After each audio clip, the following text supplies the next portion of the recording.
In the last video, we looked at the one thing that every man needs to satisfy their wives. And therefore, in this video, we're going to follow up on that. And we're also going to look at the second thing that every man must master to be able to satisfy their wives. If you didn't watch the first video, then you should be able to click that link that is appearing or check in the comments to actually understand how men operating as fathers instead of husbands and women operating as mothers instead of wives can guarantee a much more satisfactory marriage. So in this video, the next thing we're looking at, for every man who wants to satisfy their wives, they have to be leaders in three key aspects. Now, it's important to remember that women were created, designed, and built by God to pursue after leadership. So if a man is not a leader, then the woman has no interest in her. And this largely explains why naturally women are more prone to get married to men that are much older than them or even much more older than them, because what they're really looking for is leadership. To a woman, her age mates are technically her juniors because they don't have anything new to teach her. They don't have any new experience that she hasn't experienced. And so she goes for someone higher, in other words, leadership. So the first area where every man must be a leader in to be able to satisfy your wives is spiritual leadership. Many times you read online and you hear comments of people saying,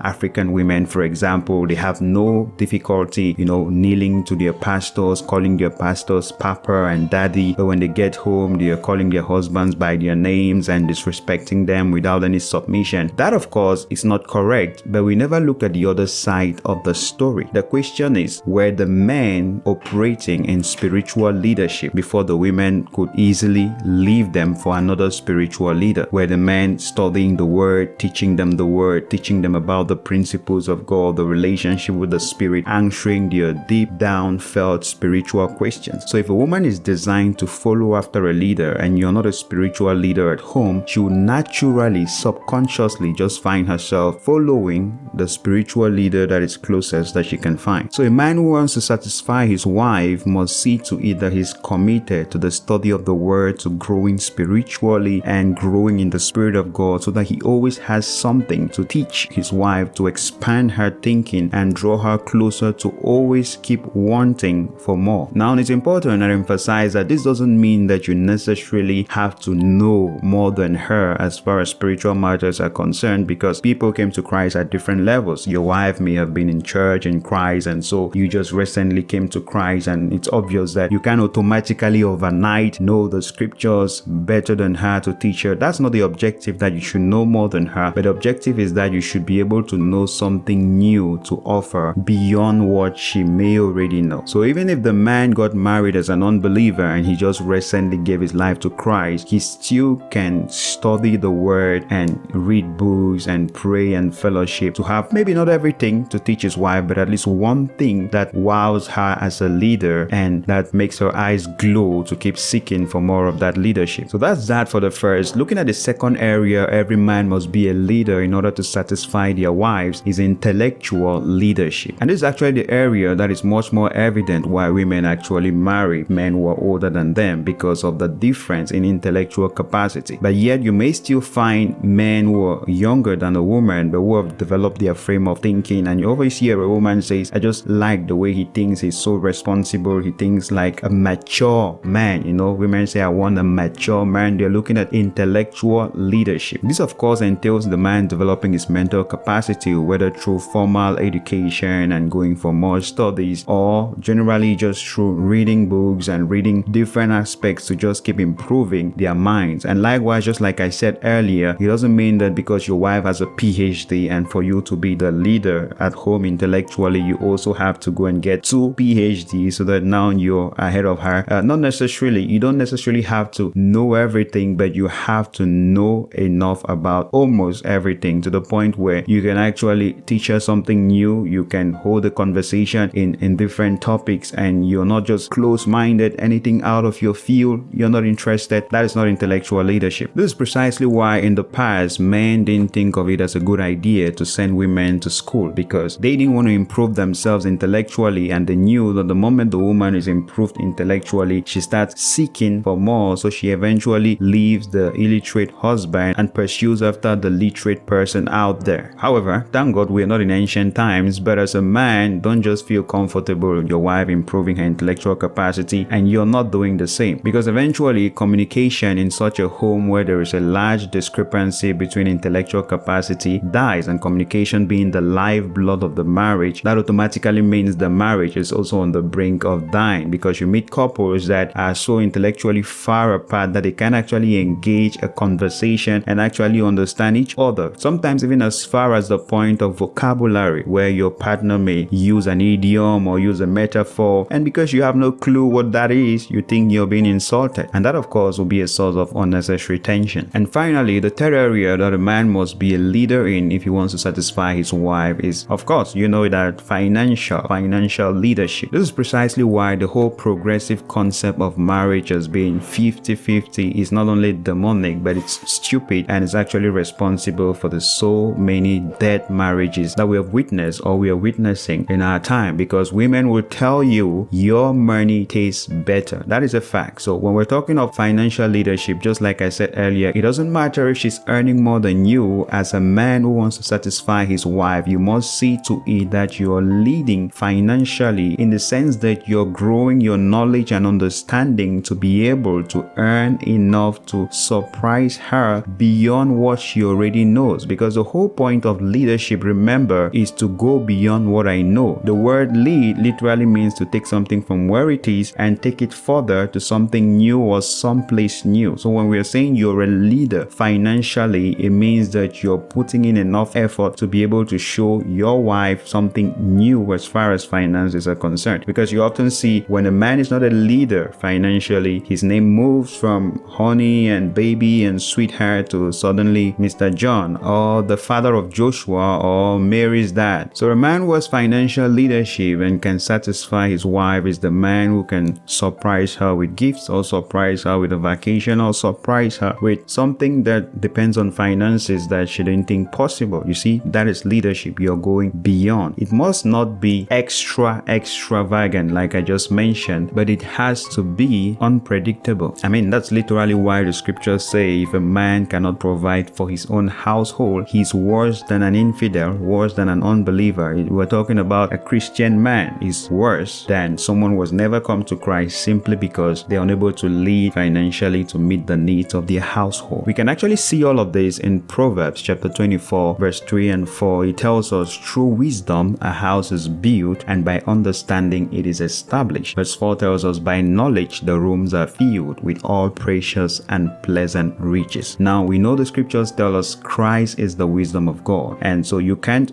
build anything without Christ. So the first foundation of building a marriage, building a home, is a spiritual aspect, and it can only be the wisdom of God, and that is Christ. So wisdom there literally means spiritual leadership, and then by understanding it is established. We're looking at understanding, intellectual understanding. So intellectual leadership, is it established? Remember, establishing that means you're calming the storms, or there's no opportunity for conflict. Why? That's what establishment means. There's quiet, there is peace, and it takes intellectual capacity to navigate through the various nuances or differences between yourself as a husband and your wife. So that is understanding the intellectual leadership. And it says, by knowledge the rooms are filled with all precious and pleasant riches. Well, no one needs to explain that to you. That is so obvious, talking of financial leadership. Verse 4 reminds us of what we actually even know in the business world, that the more you learn, knowledge is the more you earn. So you can't build your marriage, satisfy your wife without spiritual capacity. You can't settle and establish your home above the storms and conflicts and differences without intellectual understanding or intellectual leadership. And likewise, you can't have a joyful, pleasant, amazing, beautiful marriage without some level of financial leadership. And when we look at Proverbs 24, we realize that every other problem that may arise in marriage can be handled by leadership in these three different aspects. For example, if you're even talking about satisfying your wife, say in the bedroom, there is no challenge that cannot be handled by the divine capacity leadership, intellectual capacity leadership, or the financial capacity leadership, whether it's medically or whatever means you need. But if you're a leader in these three aspects, everything else can pretty much be handled effectively for, as it says there, a wonderful and pleasant home. So let me know what you think about this in the comments below. Do you agree with Proverbs 24, 3 and 4, or do you think there are other aspects that men need to be